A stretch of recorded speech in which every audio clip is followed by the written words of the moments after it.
Resources हैं जिनको आप फॉलो कर सकते हो? क्या वो बुक्स हैं एमसीक्यू प्रैक्टिस के लिए? देखो, हर दिन कुछ नया पढ़ने से अच्छा ना हर दिन आप रिवाइज करने का टाइम क्या करो, ये बहुत जरूरी है। Revision is the key. 30 chapters हैं यार पर सब्जेक्ट, आप एनसीईआरटी रट लोगे क्या? नहीं पॉसिबल है ना। हर एक लाइन को ना अंडरस्टैंड करते हुए पढ़ना, रहता देना कि बैठ कैसे माला जप रहे हो हर लाइन का रट रहे हो। हमसे कभी रटा नहीं गया, हम रटने में बहुत वीक थे। बहुत अच्छी किताब है, यहाँ से लेकर आपका क्वेश्चन का लेवल यहाँ तक वो किताब लेके जाता है, ठीक है। अगर आप जीरो से स्टार्ट कर रहे हो तो कुछ ऐसे टॉपिक्स होते हैं जिन पे आपको ध्यान देना होता है, जिससे कि आपका बेस स्ट्रॉन्ग हो जाए। Hello guys, welcome to my YouTube channel. I am Aditya Sharma, NEET 24 664 out of 720।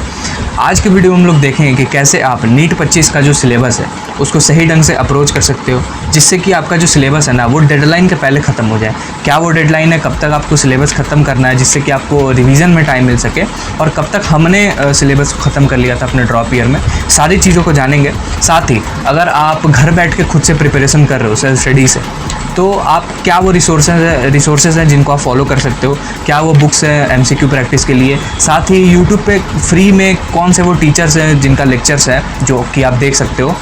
तो सारी वो चीज़ें देखेंगे, सब्जेक्ट वाइज देखेंगे, फिजिक्स केमिस्ट्री बायोलॉजी के लिए अलग अलग। तो बिना देर किए वीडियो को स्टार्ट करते हैं। तो आप लोग यहाँ पे देख सकते हो बहुत मेहनत से यहाँ पे पूरा रोड मैप हमने बनाया है, ठीक है। चैप्टर वाइज यहाँ पे अलग अलग है, क्या वो चीज़ें आपको ध्यान रखनी है। बायोलॉजी का अलग है, ठीक है, केमिस्ट्री का अलग है, वैसे ही फिज़िक्स का, ऑर्गेनिक का, इनऑर्गेनिक का सब अलग दिया हुआ है, फिज़िक्स का है। तो चलिए इस चीज़ को हम लोग डिस्कस कर लेते हैं, जिससे कि आपको सारी बातें जो है वो 100% क्लैरिटी हो जाएंगी। तो सबसे पहले अगर हम लोग बात करें कि सबसे इम्पॉर्टेंट ये होता है ना कि आप जब प्रिपरेशन स्टार्ट करो तो कुछ चीज़ें आपको ध्यान में रखनी होती है थ्रू आउट द ईयर, जिससे कि आप डेविएट ना हो अपने पास से और ट्रैक पे बने रहो। तो उन्हीं में से कुछ पॉइंट्स हैं जो कि हमने अपने दिमाग में रखा था थ्रू आउट द ईयर, जो कि आपको भी रखना है, तो उसको हम लोग देख लेते हैं। सबसे पहले आप देखो, आपने ड्रॉप लिया है, ठीक है, तो ऑब्वियसली आपके कुछ मिस्टेक्स होंगे, कुछ लूप होल्स होंगे, कुछ वीक टॉपिक्स होंगे, वीक चैप्टर्स होंगे। उनका आपको एक लिस्ट रेडी करके रख लेना है प्रिपरेशन स्टार्ट करने से पहले।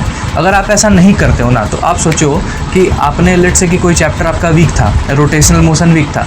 अब आप कोचिंग जा रहे हो या फिर कोचिंग नहीं भी जा रहे हो, कोई दिक्कत नहीं है। अब जब आप चैप्टर वाइज लेक्चर्स देखना स्टार्ट करोगे, तो अगर आपके दिमाग में ये फीड होगा ना कि हाँ इस चैप्टर में मुझे दिक्कत थी, तो जब वो चैप्टर आएगा या फिर जब आप उस चैप्टर को पढ़ोगे, उसका लेक्चर देखोगे, तो आप थोड़े से माइंड से ज़्यादा एक्टिव हो जाओगे, जिससे कि आप इन्फॉर्मेशन को अच्छे से गैदर कर पाओगे और अपनी जो वीकनेस है ना उसको आप भर पाओगे अच्छे से। अगर आपका कोई ट्रैक नहीं रहेगा कोई वीकनेस का, ठीक है, कोई आपके जो भी वीक पॉइंट्स है, वीक टॉपिक्स है, अगर आप उसका ट्रैक नहीं रखोगे ना, तो इम्प्रूव कहाँ करोगे फिर, ठीक है। इंप्रूवमेंट अगर करना है तो आपको अपनी गलतियाँ पता होनी चाहिए, तब जाके आप वहाँ इंप्रूव करोगे, ठीक है। तो सबसे पहले आपको एक लिस्ट बना लेना है तीनों सब्जेक्ट्स की, जिसमें आप अपना वीक टॉपिक्स और वीक चैप्टर्स लिखोगे।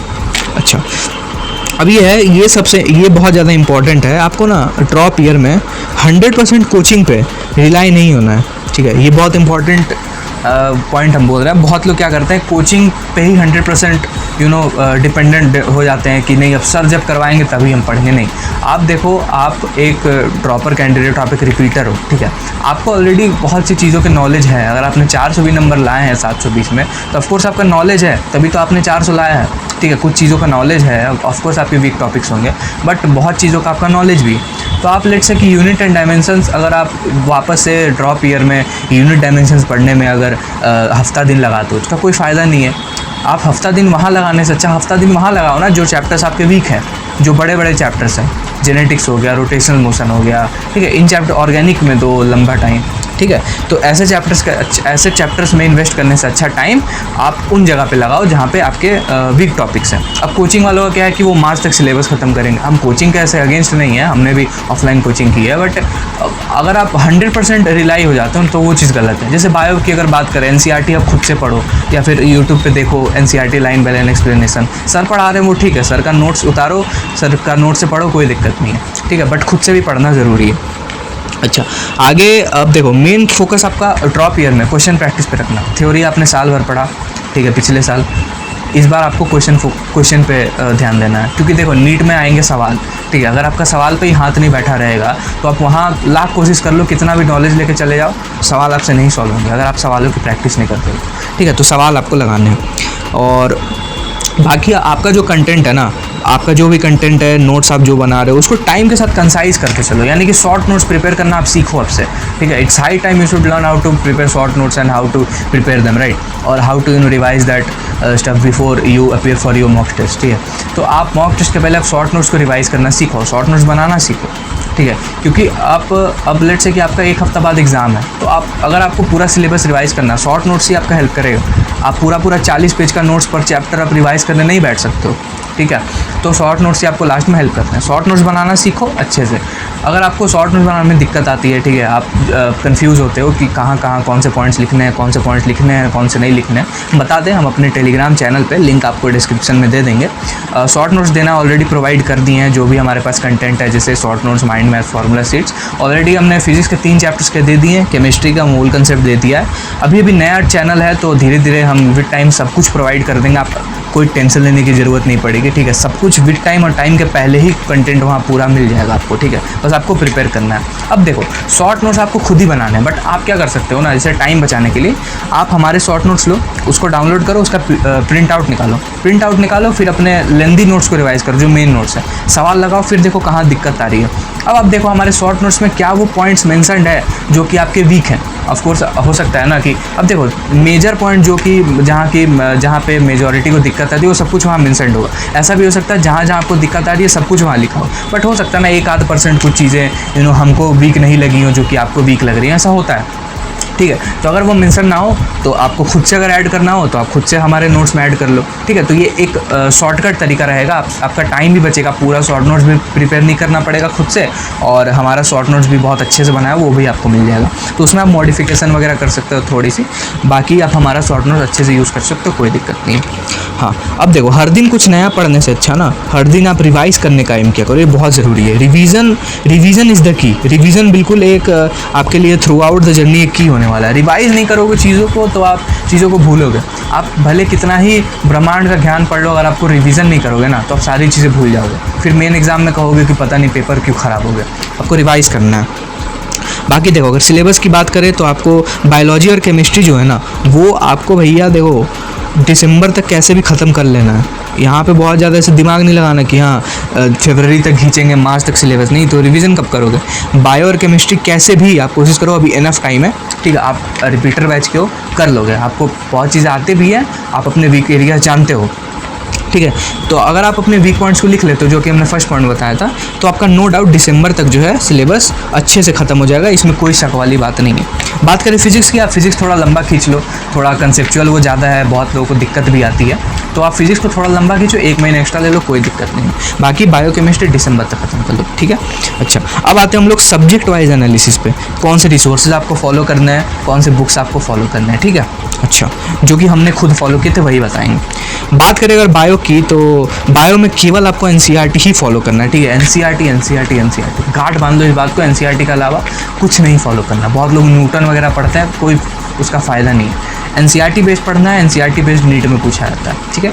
तो आपको यहाँ पे बायो में और इनऑर्गेनिक में भी, जो कि हम आगे बताएंगे, बिल्कुल एनसीईआरटी कोर एनसीईआरटी का कंटेंट फॉलो करना है। देखो, पहले आपको लेक्चर देखना है अच्छे टीचर के, नोट्स बनाने हैं। अब जैसे इकोलॉजी वाला चैप्टर हो गया, नोट्स नहीं बनाओ तो भी चलेगा। बाकी अगर आपको जानना है कि कौन से चैप्टर के नोट्स बनाने हैं, कौन से चैप्टर के नोट्स नहीं बनाने हैं, तो काम चल जाएगा। हम एक काम करेंगे, सब्जेक्ट वाइज बायोलॉजी, केमिस्ट्री और फिजिक्स में एक डिटेल वीडियो बना देंगे अलग अलग, ठीक है। उसमें हम ये बताएंगे कि फिजिक्स में आपको किन चैप्टर की एनसीईआरटी पढ़नी है, कौन से टॉपिक्स की एनसीईआरटी पढ़नी है, कौन से नहीं पढ़ने हैं, ठीक है। बायो में कौन से चैप्टर के नोट्स बनाने हैं, नहीं बनाने, सेम गोज विद आपका केमिस्ट्री, ठीक है। यहाँ पे हम लोग बस हम वीडियो थोड़ा लंबा हो जाएगा, ठीक है, उसके लिए हम अलग वीडियो बना लेंगे। तो हम यहाँ पे ये बोल रहे हैं, जैसे जो भी कंसेप्चुअल चैप्टर्स होते हैं, ठीक है, उनके आप नोट्स बनाओ, जेनेटिक्स वगैरह हो गया, ठीक है। बाकी जो भी छोटे छोटे चैप्टर, रिप्रोडक्टिव हेल्थ, ऐसे भी पढ़ोगे तो ये भी समझ में आ जाएगा, ठीक है। तो उसका नोट्स बनाने का ज़रूरत नहीं है। बाकी एक बहुत ज़्यादा एक मिथ है कि लोग कहते हैं, और एक बहुत ज़्यादा गलत फहमी है कि लोग कहते हैं कि एनसीईआरटी रटो। नहीं, एनसीईआरटी रटना नहीं होता। कितना ही आप एनसीईआरटी रट लोगे, 30 चैप्टर्स हैं यार पर सब्जेक्ट, आप एनसीईआरटी रट लोगे क्या? नहीं पॉसिबल है ना। और लॉजिकली सोचो, तो आपको क्या करना है, हर एक लाइन को ना अंडरस्टैंड करते हुए पढ़ना है, रैदर देन कि बैठ कैसे माला जप रहे हो, हर लाइन का रट रहे हो। हमसे कभी रटा नहीं गया, हम रटने में बहुत वीक थे, ठीक है। तो हम क्या करते थे, फ्रीक्वेंट रीडिंग करते थे, ठीक है। एक ही चीज़ को बार बार जब आप रीड करोगे ना तो चीज़ें समझ में आने लगेंगी और आपको याद करना नहीं होगा, याद हो जाएगा, ठीक है। रीडिंग के मोटिव से पढ़ा करो, ठीक है। ये नहीं कि याद करना है, नहीं, रीडिंग के मोटिव से करो, रेगुलर करो, मज़ा आ जाएगा, एकदम सारी चीज़ें दिमाग में बैठ जाएंगे, कोई दिक्कत नहीं। बाकी तुमने बता दिया कौन से चैप्टर के नोट्स बनाने हैं। हाँ, ये एक इम्पॉर्टेंट ये है कि don't waste time on very long lectures. हाँ भाई देखो, आप अब हो ड्रॉप है, ठीक है, अब आपको बायो में बस इतना ही करना है कि आपको घुमा फिरा के एक बार एक मुद्दा एनसीईआरटी समझ में आनी चाहिए, हर लाइन एनसीईआरटी की समझ में आनी चाहिए, इसके अलावा आपको कुछ नहीं करना, ठीक है। तो आप रैदर देन कि आप जैसे सेल वाला चैप्टर है 10-10 घंटे पढ़ रहे हो, एक अच्छे टीचर का वन शॉट देख लो, तरुण सर का वन शॉट देख लो, बात खत्म, ठीक है। सेम ही कंटेंट पढ़ा देंगे सर, एनसीईआरटी आपको पूरा समझ में आएगा, ठीक है। तो वन शॉट देखा करो, यहाँ पे बहुत ज़्यादा ऐसे लंबे लंबे लेक्चर्स देखने की ज़रूरत नहीं है। बात करें अगर टीचर्स की, तो बॉटनी में आप फॉलो कर सकते हो तरुण सर को, हमने फॉलो किया था, ठीक है।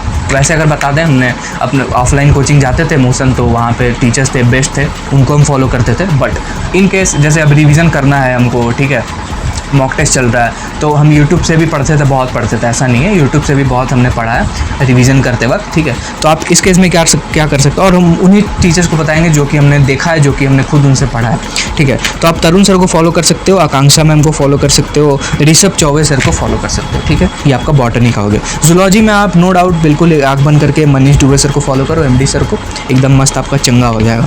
बाकी आकांक्षा मैम जो है ना, वो बॉटनी भी पढ़ाती है, जूलॉजी भी पढ़ाती है, तो आप दोनों के लिए मैम को फॉलो कर सकते हो।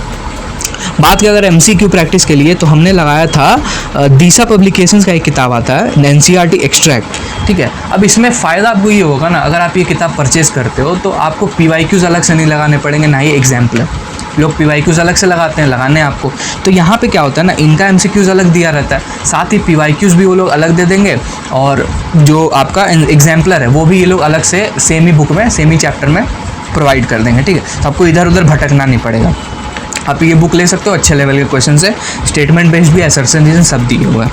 अच्छा, अब हम लोग आगे बढ़ते हैं फिज़िक्स में जो कि मेजॉरिटी को काफ़ी दिक्कत आती है, इसलिए हमने यहाँ पे 1 महीना टाइम भी एक्स्ट्रा दिया, ठीक है।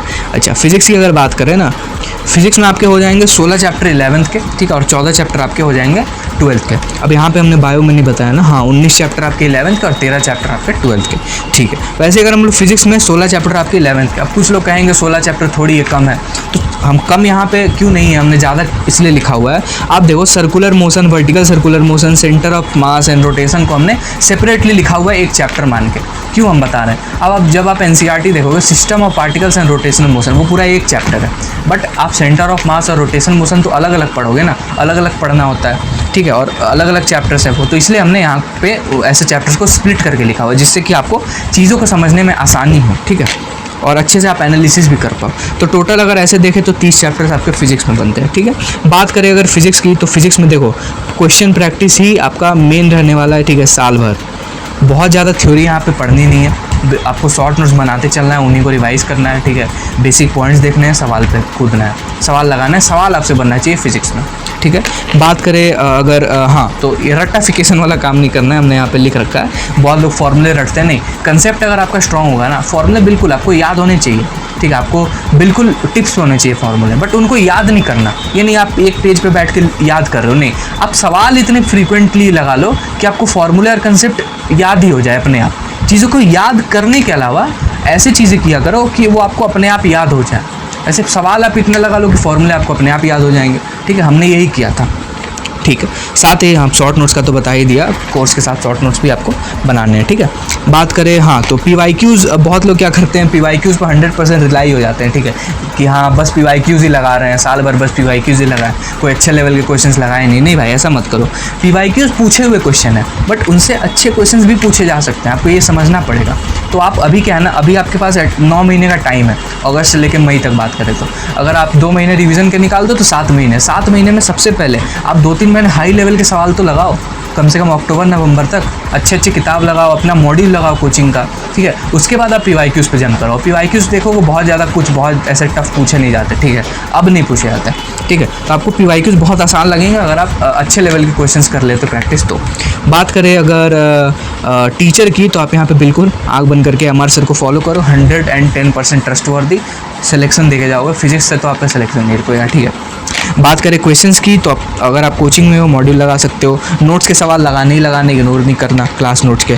DC पांडे सर की किताब है, उसको आप लगा सकते हो, ठीक है, ये बहुत अच्छी किताब है। यहाँ पे मेडिकल एंट्रेंस की गैलरी अलग से दी होती है, पूछे हुए सवाल अलग से दिए होते हैं, चेक पॉइंट्स अलग होते हैं, हमने खुद लगाया है, बहुत अच्छी किताब है। यहाँ से लेकर आपका क्वेश्चन का लेवल यहाँ तक वो किताब लेके जाता है, ठीक है। DC पांडे जो किताब है बहुत अच्छी किताब है, आप लगा सकते हो।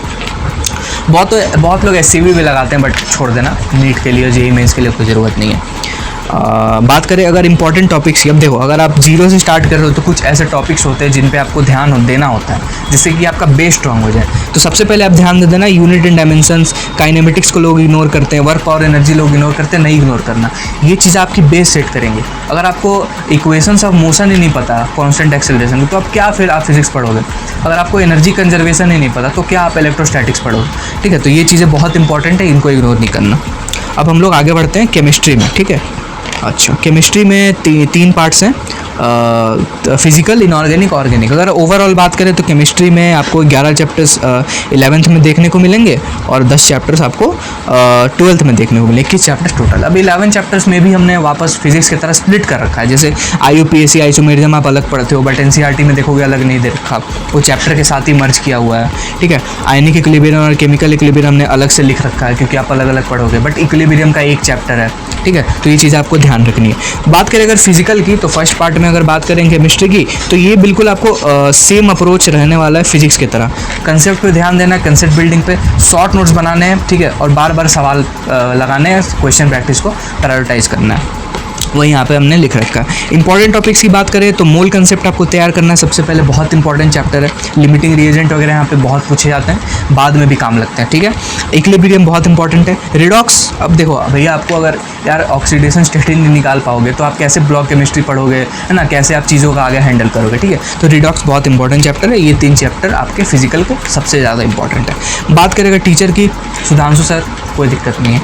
अब अगर हम अपनी बात करें तो अपने मोशन में मौसम सर थे, the best teacher of chemistry I have ever got. ठीक है, आज तक जो जितने भी टीचर से हमने पढ़ा, यूट्यूब बोल लो या कहीं भी बोल लो, मौसम sir is the best.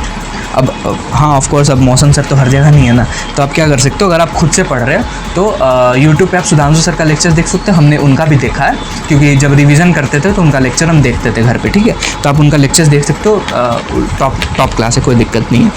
Questions की बात करें तो आप यहाँ पे मॉड्यूल के सवाल लगा सकते हो, अच्छे सवाल होते हैं। ठीक है, नोट्स का सवाल इग्नोर मत करो, लगाओ। ठीक है, PYQ आपको JEE मेंस के भी लगाने हैं, नीट के भी लगाने हैं। JEE मेंस के PYQs इग्नोर मत करना। अगर आप इस साल का जनवरी अटेम्प्ट देखोगे ना तो एग्जैक्ट 2 कॉपी नीट के जैसे PYQs है, फिर 2-4 सवाल तो ऐसे हैं जो नीट के एग्जैक्ट PYQs हैं, बस वैल्यू चेंज करके JEE मेंस में दे दिया।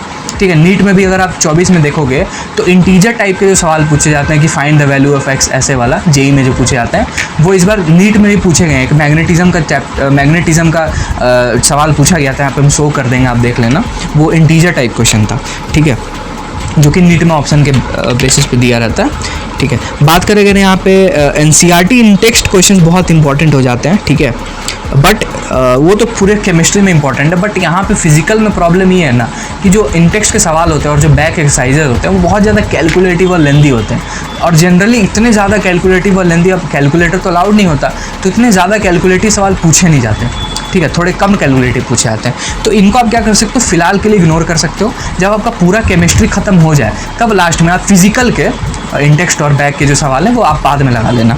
ठीक है, बट इनऑर्गेनिक और ऑर्गेनिक में आपको लगाते हुए चलना है। ठीक है, तो अब आते हैं हम लोग इनऑर्गेनिक पे। सेम एज बायो, बिल्कुल NCERT बेस्ड पढ़ना है, इसके अलावा इसके NCERT के बाहर का कुछ नहीं पढ़ना, ना ही पूछा जाएगा। ठीक है, बिल्कुल NCERT बेस्ड पढ़ना है।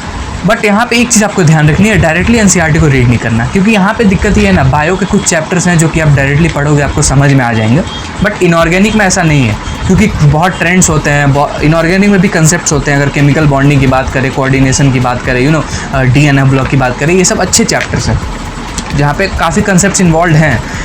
तो आपको सबसे पहले किसी अच्छे टीचर के लेक्चर्स देखने हैं, उसका नोट्स बनाना है। बहुत लोग इनऑर्गेनिक में नोट्स नहीं बनाते, कहते हैं कि डायरेक्ट NCERT पढ़ लो, नहीं ऐसा नहीं होता। सबसे पहले आपको नोट्स बनाना है। सपोज़ आपको NCERT कोई लाइन नहीं समझ में आ रही तो आप क्या करोगे, नोट्स को ही रेफ़र करोगे ना, सर को थोड़ी कॉल करोगे। नोट्स बनाए रहोगे तो कोई चीज़ अगर नहीं समझ में आएगी तो नोट्स को रेफ़र कर लोगे। तो सबसे पहले आपको नोट्स बनाने हैं, फिर आपको पढ़ना और समझना NCERT ही है, क्योंकि सवाल वहीं से हैं। ठीक है, बस तो यहाँ पे लिख रखा है हमने, नोट्स के बाद ही आपको NCERT पे जम करना है। ठीक है, बात करें अगर कौन से चैप्टर के नोट्स बनाने हैं तो इस पे हम अलग वीडियो बना लेंगे, बिल्कुल subject wise, physics, chemistry, bio की। बट फिलहाल के लिए हम बोलते हैं कि P ब्लॉक के अलावा ना आप सारे इनऑर्गेनिक के चैप्टर्स के नोट्स बना लेना। P ब्लॉक हम इसलिए मना कर रहे हैं क्योंकि P ब्लॉक में अब कुछ रहा है नहीं, S ब्लॉक है नहीं, हटा दिया। ठीक है, P ब्लॉक में अब कुछ है नहीं, इंट्रोडक्शन वाला पार्ट है, तो तो अब इंट्रोडक्शन वाला पार्ट को लिख के फ़ायदा नहीं है, ट्रेंड्स है नॉर्मल, वो आप पीरियोडिक टेबल में ही पढ़ लेते हो। अगर आपको दोबारा पढ़ना है तो एनसीईआरटी के टेबल देख लेना पी ब्लॉक में, वहाँ पे भी आपको वैल्यूज से डेटा मिल जाएगा, आप उसको अरेंज कर लेना असेंडिंग डिसेंडिंग ऑर्डर में जैसे आप चाहो, ठीक है। तो आपको यहाँ पे पी ब्लॉक के अलावा आप सारे के नोट्स बना सकते हो, कोई दिक्कत नहीं है।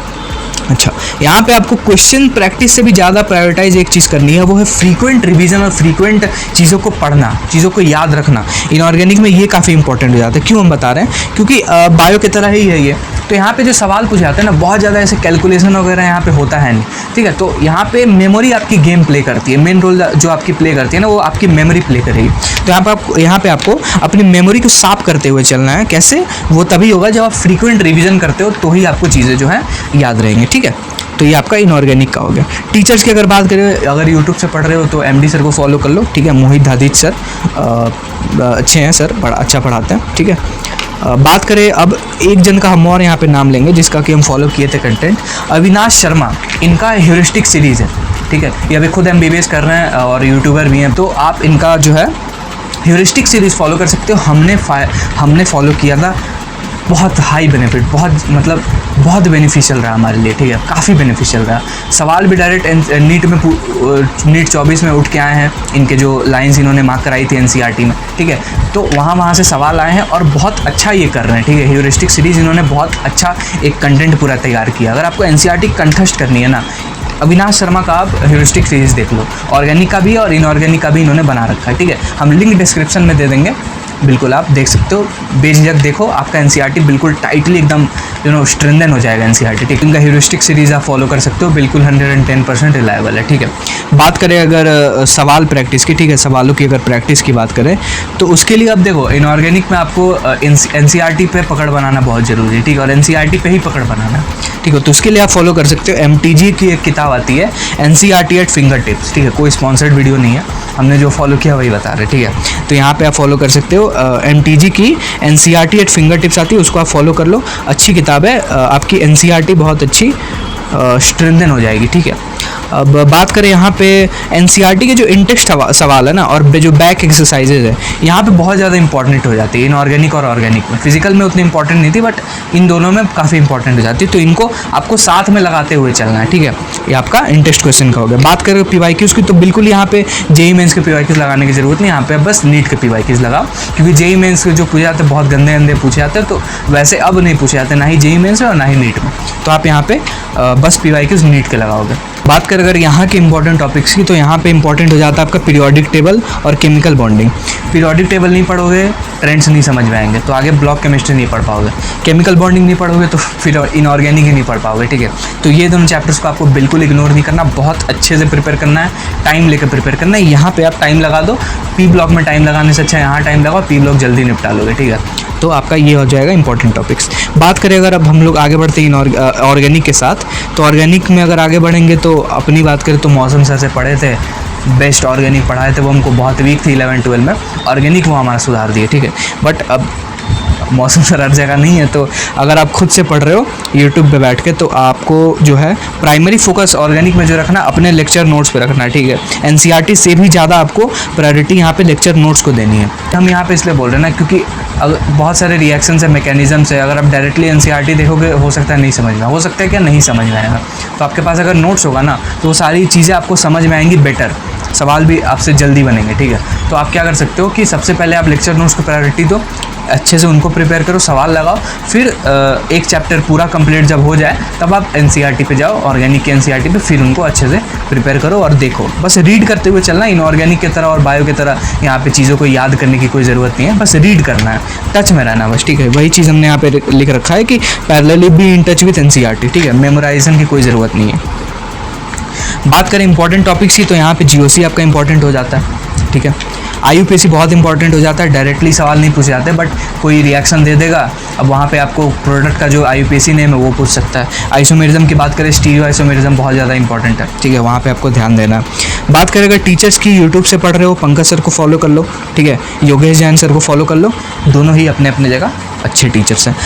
हाँ, अविनाश शर्मा का हम यहाँ पे वापस नाम लेना चाहेंगे, क्योंकि उनका जो ह्यूरिस्टिक सीरीज़ है यहाँ पे भी बहुत ज़्यादा बेनिफिशियल है, तो आप पूरा लाभ उठा सकते हो, फ्री में अवेलेबल है, लिंक डिस्क्रिप्शन में मिल जाएगा, ठीक है। ठीक है। तो अविनाश शर्मा का रिस्टिक सीरीज़। बात करें सवाल लगाने के लिए तो आप यहाँ पे नोट्स को तो हमने बता ही दिया, ठीक है। मॉड्यूल आप यहाँ पे लगाओ, मॉड्यूल में अच्छे सवाल होते हैं। इनऑर्गेनिक ऑर्गेनिक का मॉड्यूल आप लगा सकते हो। बस जो आउट ऑफ एनसीईआरटी जो टॉपिक्स होती हैं, जैसे रिएक्शंस होते हैं कुछ, जैसे ऑयल ऑफ बिटर एलिमेंट्स, ठीक है, पिनाकोल रीअरेंजमेंट, तो ये सब आप छोड़ सकते हो। ऑयल ऑफ विंटर ग्रीन वगैरह ये सब नहीं पूछते हैं। एनसीईआरटी के बाहर की चीज़ें आप छोड़ सकते हो। बाकी एनसीईआरटी बेस्ड के जितने रिएक्शंस हैं मॉड्यूल से लगाने हैं। एनसीईआरटी इंटेक्स क्वेश्चन यहाँ भी इंपॉर्टेंट है, बैक एक्सरसाइजेज भी इंपॉर्टेंट है, पैरेलली आपको लगाने हैं। अगर आपके पास नहीं है मॉड्यूल, ठीक है, तो आप यहाँ पे क्या कर सकते हो ना, आप यहाँ पे एम एस चौहान की किताब लगा सकते हो। हमने नहीं लगाया बट बहुत लोगों से सुना है, अच्छे हमारे फ्रेंड है जो रैंकर्स है उन्होंने लगाया है।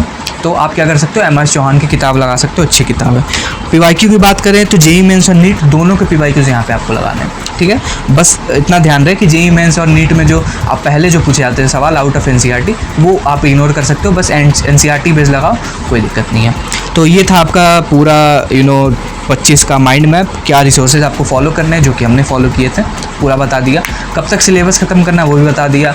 टीचर्स कौन से फॉलो करने हैं वो भी बता दिया। डिटेल सब्जेक्ट वाइज वीडियो आने वाली है, चैनल पे बने रहें सब्सक्राइब करके। आगे बहुत कुछ आने वाला है, स्ट्रेटेजीज भी आएंगी, सब्जेक्ट वाइज डिटेल एनालिसिस भी आएगा, सब कुछ आएगा। जो जो हमने चीज़ें फॉलो की है सब कुछ निचोड़ के रख देंगे, ठीक है। बात करें अगर इस पीडीएफ की, इस पीडीएफ को आप रख लो, अच्छा रहेगा आपके लिए। आप थ्रू आउट द ईयर इसको देखते रहोगे ना तो आप डेविएट नहीं होगे। तो बहुत क्या होता है, मेजॉरिटी डेविएट हो जाते हैं। आज इस टीचर से पढ़ेंगे, कल उस टीचर से पढ़ेंगे। तो इससे अच्छा आप इसको फॉलो करो, इसके अलावा कुछ भी आपको फॉलो करने की ज़रूरत नहीं है।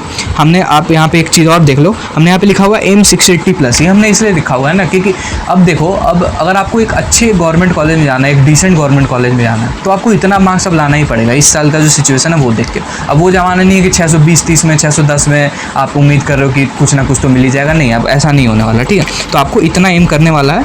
तो अगर आप इन चीज़ों को फॉलो कर सकते हो तो इतना क्या आप 700-720 भी फोड़ सकते हो, उसमें कोई भी शक वाली बात नहीं है, ठीक है। तो ये था पूरा वीडियो जिसमें कि हमने सारी चीज़ें डिस्कस की हैं। इसका PDF आपको टेलीग्राम पे मिल जाएगा, वहाँ पे आप आके ज्वाइन कर लो। साथ में जो भी कंटेंट हमने खुद प्रिपेयर किया था सब वहाँ मिल जाएगा। आप उसको अपने लिए भी यूज़ कर सकते हो, बिल्कुल सब कुछ फ्री ऑफ कॉस्ट अवेलेबल है। तो ये था आज का वीडियो। मिलते हैं आपसे अगले वीडियो में, तब तक के लिए बाय बाय, टेक केयर, अपना ख्याल रखें।